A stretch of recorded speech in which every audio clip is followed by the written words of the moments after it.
From Buffalo Toronto Public Media and WBFO, this is What's Next, a highlighted conversation previously heard in parts on past episodes. On today's show... So this whole concept regarding intergenerational trauma in the scientific world is fairly new. And now what we've done is, okay, well, let's place this whole concept on these traumas and how it reverberates into a bigger scale. Public health expert and CEO of Seneca Scientific Solutions, Dean Seneca. I'm Dallas Taylor. Thanks for listening. We revisit Jay Moran's conversation with Dean Seneca, who has spent years working with and supporting tribal communities in their efforts to improve health through education and research. Dean's own background spans epidemiology, urban planning, and architecture, as well as his efforts in aiding health outcomes for tribal communities. He discusses a little bit of all of this.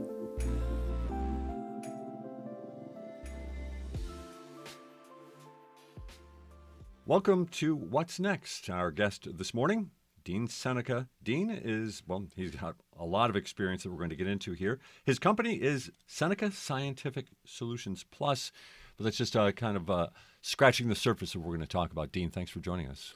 Thanks for having me. You know, Dean, your experience as an epidemiologist, as also you're involved in city planning.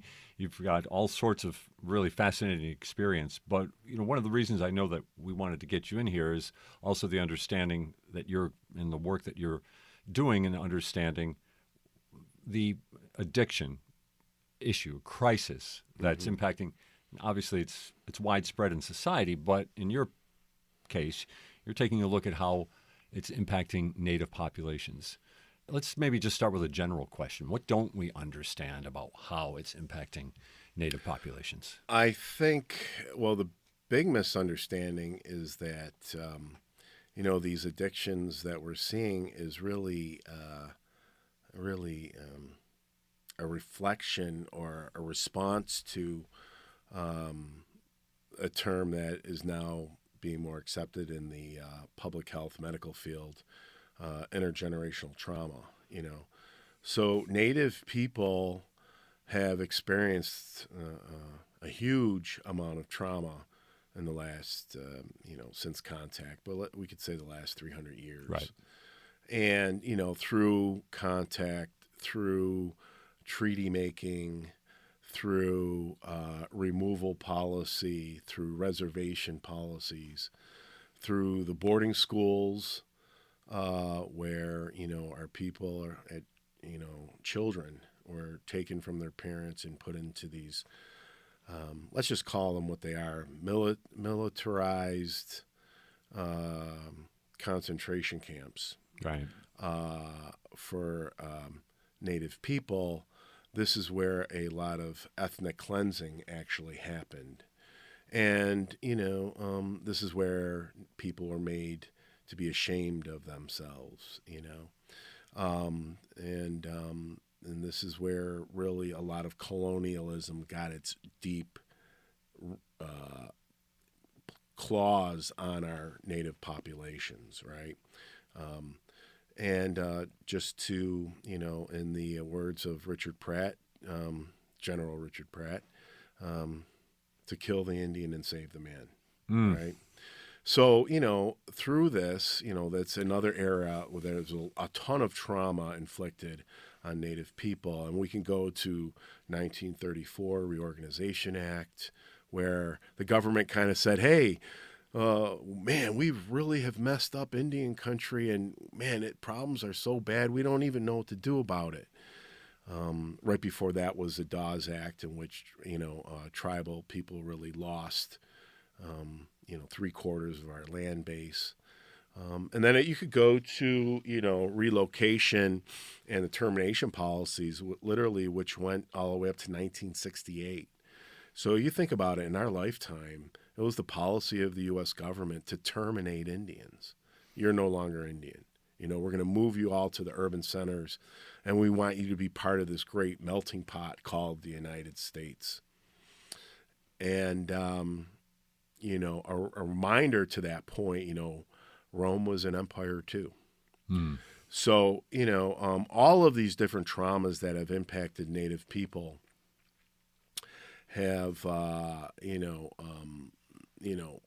put us into a situation where, we're very strong, we're very resilient, people, and we've survived all of this, but we've never healed from it. And because we've never healed from it, how do we act out? Well, we act out through coping, and coping is, addictions, right? And in the past it was alcohol. There's no big secret that the stigma around natives and alcohol, and that we were not exposed to it, centuries like the Europeans have, and I always thought that was a bunch of crap. But there's no secret now that there is a big alcohol problem in Indian country, and that's how we're acting out. But here's the thing: alcohol is a slow death, right. Usually, right? Takes a very, very long time. But now people are acting out with much harder kinds of drugs, much more severe death-killing kind of things that are not even experimental, right? And that's how it's impacting us. So because of all of these traumas, because we really haven't healed, and how do we cope? We cope through these really bad, nasty substances that keep us addicted and keep us numb, because we really haven't confronted a lot of these different traumas. But I'm working to really try to address that, where we can have conversations, where we can bring our community together to help us heal.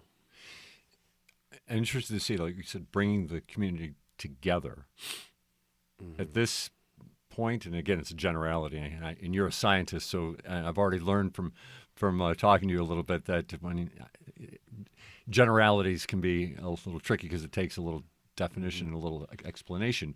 But when it comes to the community, does there need to first be an acceptance that there is a problem, that this is a problem, and perhaps more acute problem for Native populations? We're talking about addiction and opioids. That there's got to be an acceptance and understanding that this is a problem for all of these reasons. You mentioned intergenerational trauma. Is that a part of the issue? Like you said, you want to have these conversations? Well, I would say that there is a pretty uniform acceptance that we do have these problems in our communities. Okay. We may have some political leaders who would may not admit to the severity of these problems in our community, but I think it's pretty universal that we have substance use disorders in our communities, and everybody is impacted. Right? Everybody's impacted. I come from a family who used alcohol way too much, right? And I think many of our families suffer from this kind of trauma. And we need to understand that trauma reverberates in a community, right? Let's go back to this. This whole concept of intergenerational trauma is really brand new when it comes to health research. It really only started after World War II and the Holocaust survivors, and realizing that those folks that were in concentration camps had a lot of PTSD after surviving these camps, and they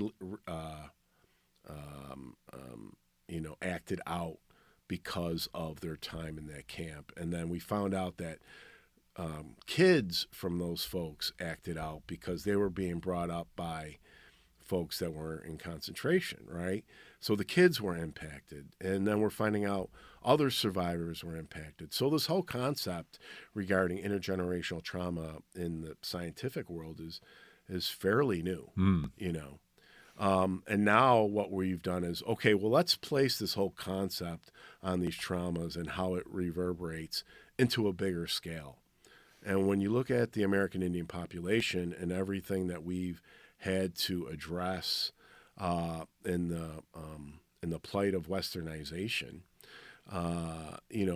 we've had hundreds and hundreds of years of a lot of trauma, right? Contact.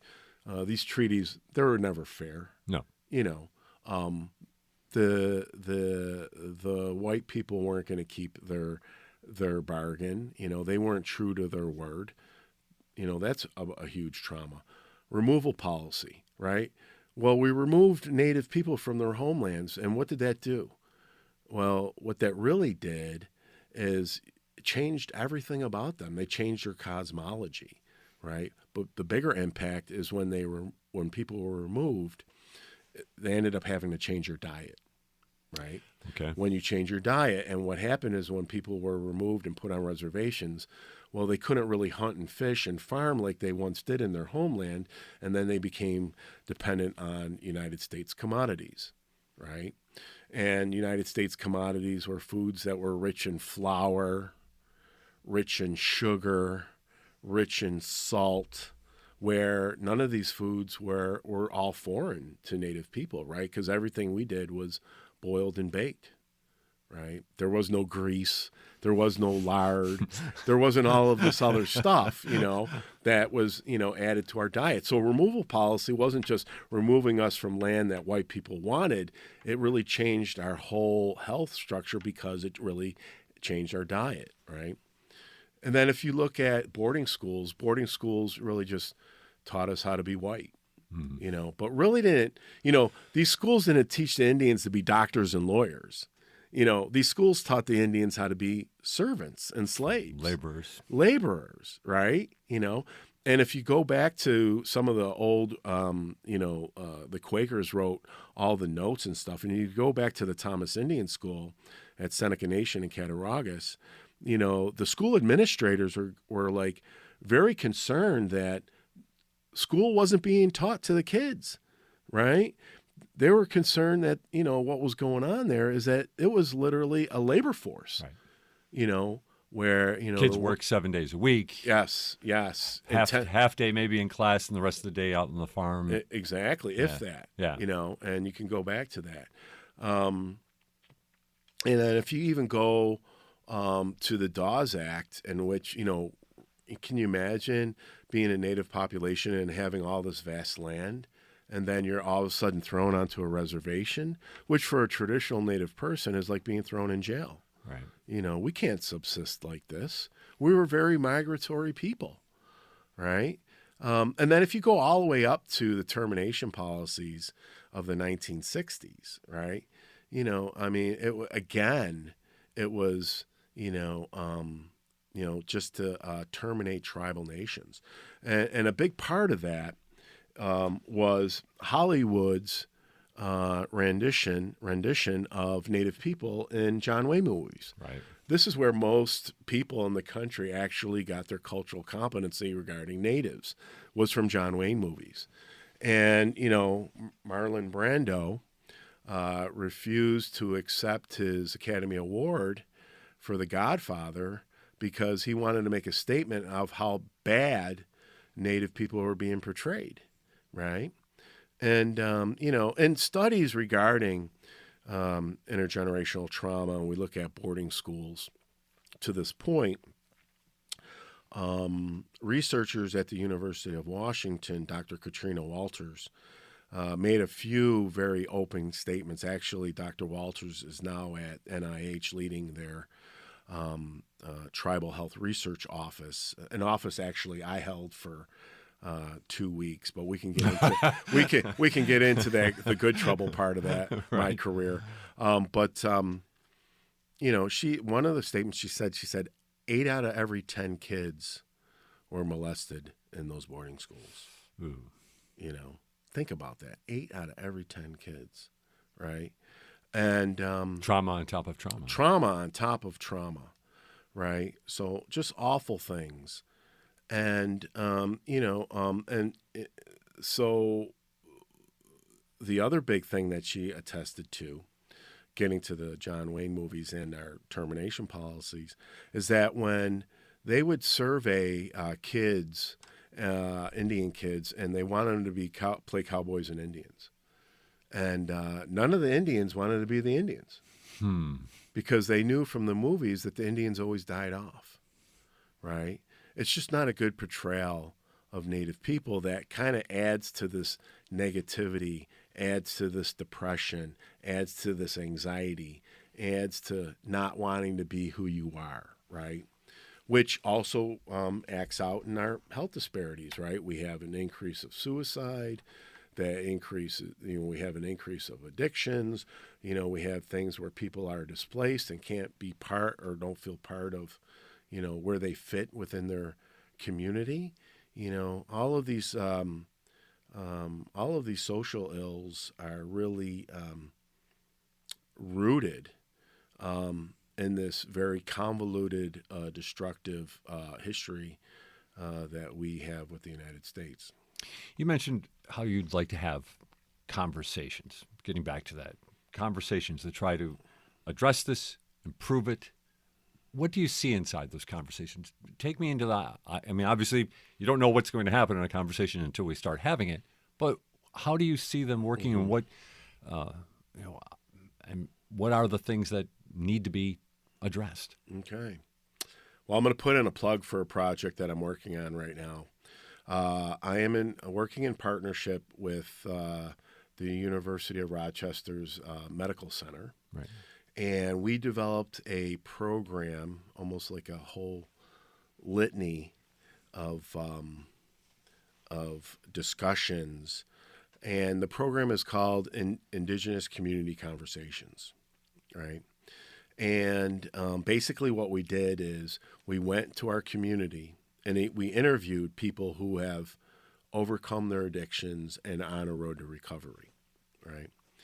And, so through this whole program on Indigenous Community Conversations with the University of Rochester, basically what we're trying to do is to show the community. This is not rocket science. Let me back up for a second. Sure. Basically, it's this. When someone who has an addiction, and we're trying to address the stigma around addictions, right? Because there's a huge amount of different kinds of stigma in the Native community, right? Different than stigma that would be than in any other community. Okay. And it's more severe. All right. Right? And basically what we're doing through this project is when we videotape somebody who has overcome their addiction and is on the road to recovery, this is not rocket science. When an addict sees someone like that who is like them on video, they're more likely to go seek help because they feel that if this person can do it, so can I, right? But it's important to see a person who looks like them, reflects them. Okay. Yep. From the community, acts like them, has a story similar to them, to theirs. When people see that and see that they have been able to overcome that addiction, overcome that substance use disorder, and that person is more likely to go seek help so that they can do the same thing. And that's basically the root of it, And in the conversations, we address stigma. We address what is stigmatizing people from getting help. Well, it's in some of the conversations, things have come up that, it's that negativity, like, all right, you're not partying anymore and we still want to party. So don't preach your good word to us kind of thing. Right. The other is that, or you might not get invited to parties all the time because you're not using and we all are. Right. Or, you might, the conversations can go into why isn't tribal leadership taking a more active role in addressing the problems around substance use disorder in our community, right? The conversation can move to the simple things, right? You know, I don't know if you're familiar with ACE, right? Adverse Childhood Effects, right? And this is something I'm actually very proud of that I was involved in the very beginning while I was at CDC. And basically what we've done is we developed an instrument in which we ask you 10 questions. And if you answer yes to any of those 10 questions, you know, you're very likely to have trauma or act out in trauma using substances or, you know, things that are dysfunctional later on in life. Okay. Right? And if you talk with many people who are addicts, you know, and they kind of go back to what was it that made me do this? And it could be a simple thing that my parents weren't there for my basketball games, or, you know, my father didn't do this, or my mother didn't do that, or I felt lonely here, or I wasn't supported here. And you know, that trauma or that incident really, really impacts them where they need to act out. And that's usually by numbing themselves, right? And in ACE, if you took that ACE test, I remember the first time I actually took it, I think I answered like 8 out of 10 questions, yes. Oh, my. You know, like, you know, and I'm going, wow, you know, this is really, really alarming, right? You know, and I would attest that many people in our Native community would probably answer the same. And the whole premise is this: when you have a child, and traditionally we were very good at this, traditionally. It was through colonialism that we've got away from this. That child shouldn't see any trauma or any adverse behavior until they're like 12 years old. None. You know, and so how many of our children at a very young age have seen domestic violence? How many children at a very young age have seen people using?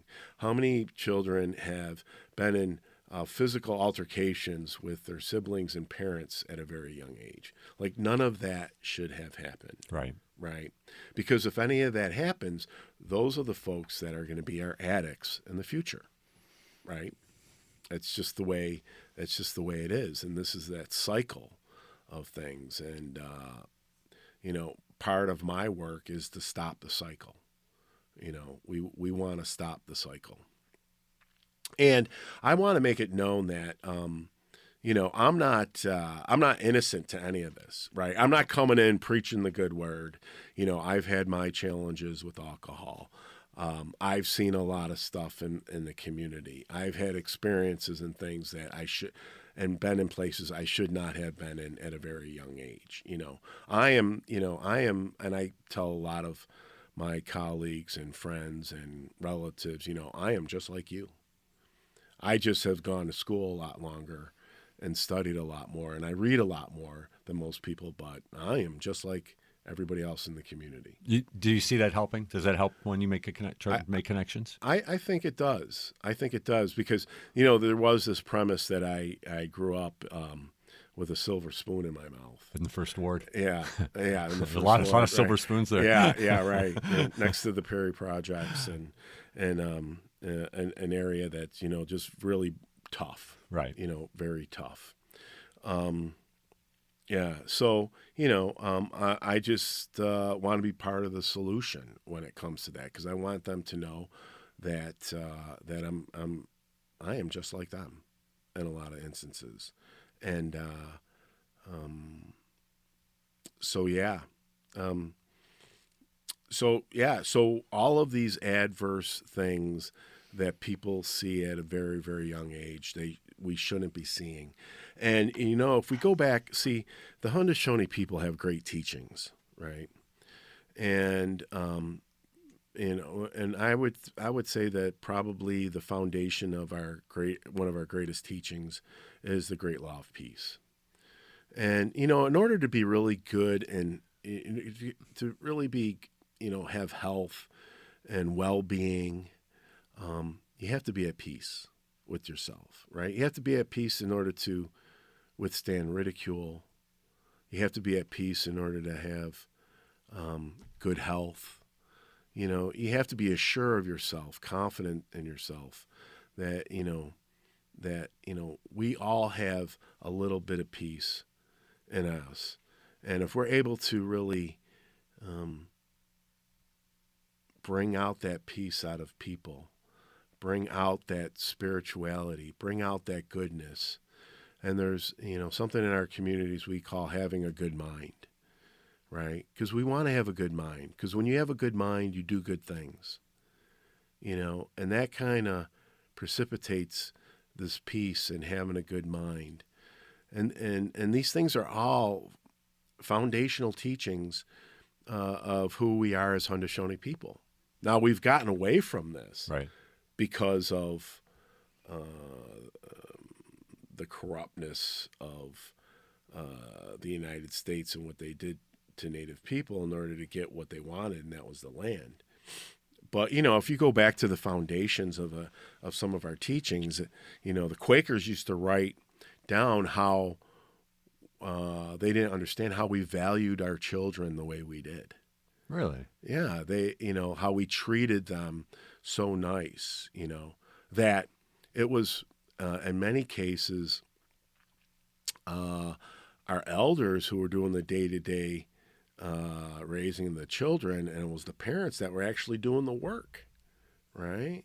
Women doing the farming, men doing the hunting and fishing and protecting the communities, But we've really put a big value on our children and a lot of these early teachings. And, and we also had a huge value for the woman and the child, and we really got away from that.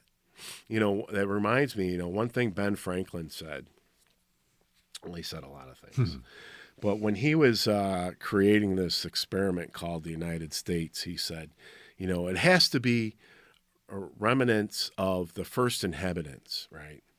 And he looked at the Haudenosaunee and he said, wow, it's amazing how these people govern themselves, right? He's like, he looked at the three systems of government, the chiefs, clan mothers, and warriors, Sounds very familiar to executive, legislative, and judicial, Yes. right?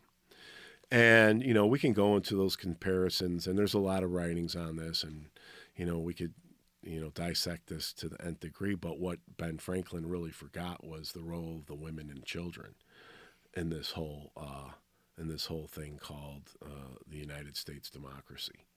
That was left out, on purpose. But I really do feel our Native communities now more than ever are really trying to get back to that root of the really predominant roles of women and children. You are listening to What's Next? Producer's Picks. We return to Jay Moran's conversation with public health expert Dean Seneca, the CEO of Seneca Scientific Solutions. Dean Seneca is our guest this morning on What's Next. Dean has a variety of experiences. His company is Seneca Scientific Solutions Plus. Dean is an epidemiologist, and as you can tell, is well-versed in a lot of different elements here. Getting back, you just mentioned it, and I'm curious about that. You sense or see getting back to that idea that women, their role, children, the value of them, you're seeing that in Native communities? Yeah, I'm actually seeing a lot of that. I think this generation that's coming up, I don't know the names, X, Y, Z. Yeah, right. I don't know. But I know I'm not one of them. Yeah. I know, our generation, no, kind of hardcore. Our generation was really spirited in being tough and strong and being able to overcome that. Don't cry, And I think this generation is really seeing the importance of showing your feelings. It's okay to cry. It's okay if you're a man and you cry. I really do see a big change. And I attest, and I tell my students this all the time, that the world has really changed after George Floyd. I could, for 30 some odd years, I was preaching, American Indian sovereignty, health, goodwill, but and no one would listen. no one would listen. We never had a platform. We never had a voice. It was just always just, gone to the wayside. But I really do believe after George Floyd that the world has changed. Now we do have and I tell my students all the time, you have a platform. People are going to listen. Do what's right. Go and preach the good word. Advocate strongly for equity and equality, and embrace our differences and diversity, because that's what really makes us strong. And one of the things we haven't mentioned, but you're just alluding to it, is that you do teach at the University of Buffalo as well, besides the work that you're doing with the University of Rochester. Mm-hmm. Are you seeing that? Because I'm assuming that you have a general population of students. Are they embracing an understanding of what life is like for a Native population? Yes. First off, when I tell them that, I want to say that I don't think they really understand what I mean. Like, oh, you have a platform, you have a voice. I don't think they really understand the whole change that has happened after George Floyd, right? But in the class that I teach, well, at both UB and the University of Rochester, I really do teach American history from an indigenous perspective, right? And when I start to pull out and discuss like these events, boarding schools, for example, my students are outraged that they didn't know this. They're outraged. How come we didn't learn this stuff in high school?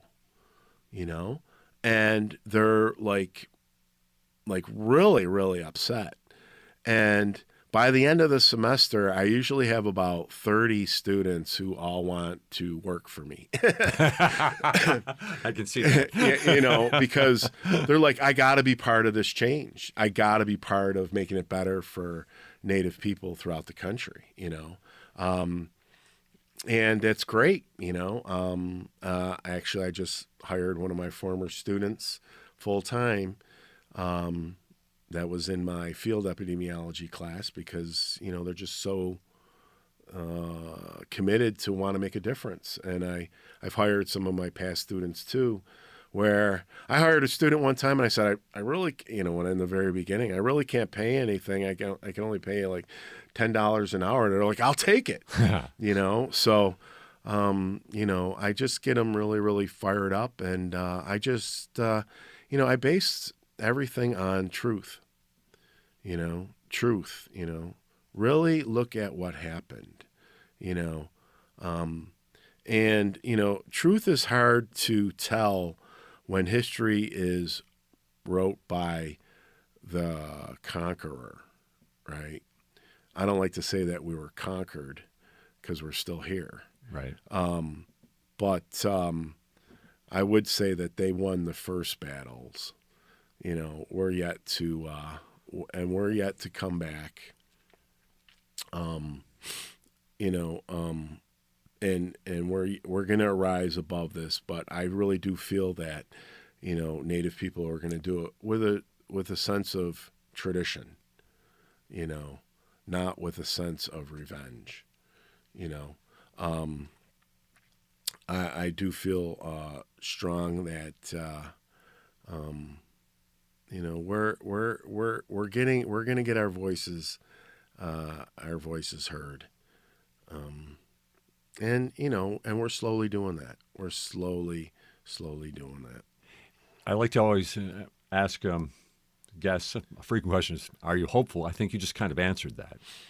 I want to ask you this, and this is, though your focus right now, a lot of it is on, helping Native populations, helping your community. We've had some conversations. We had a conversation with a local professor who wrote a book on the Thomas School. He also wrote another book about the American Indian as well. And as he was talking about it, really, I thought, spoke very highly about the traditions that come from Natives. As you look at what's going on in the United States, and this is general, and we hear all the discourse, and it gets pretty nasty. Do you think that America, this society, could really benefit from understanding the lessons, the traditions of Native Americans, and then maybe that is what could be what could heal what's happening. You mean this great experiment called the United States? And where it is right now today. As Joe Biden would say, this idea.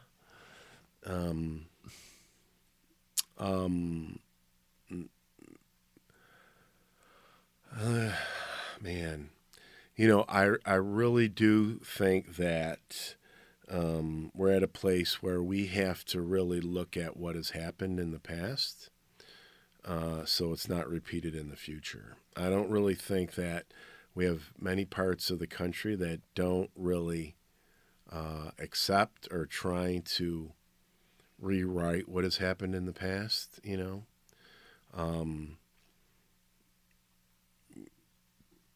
We had that group in the South. What was it? The Women's Confederacy that tried to rewrite the South's history and trying to glorify slavery. Right. And that doesn't help. That didn't help anything. Really, it just exasperated, hard feelings and just drew a light to that. I really do think that, good, bad, or indifferent, regardless of what race you are, I think we need, people need to acknowledge the wrongs that have happened. And if they were at the hands of a certain group, well, they need to be acknowledged, because we're not going to move forward as a country and heal until we do that. We're going to still have this contention. We're going to have this bipolar opposites that exist today. We're going to have all of this contention until we could all come together and say, okay, yes, this was done at the hands of this group, and we all acknowledge it. It should be taught in our high schools. Because that's the only way we're going to heal. And my clear-cut example that I've seen in my lifetime is this.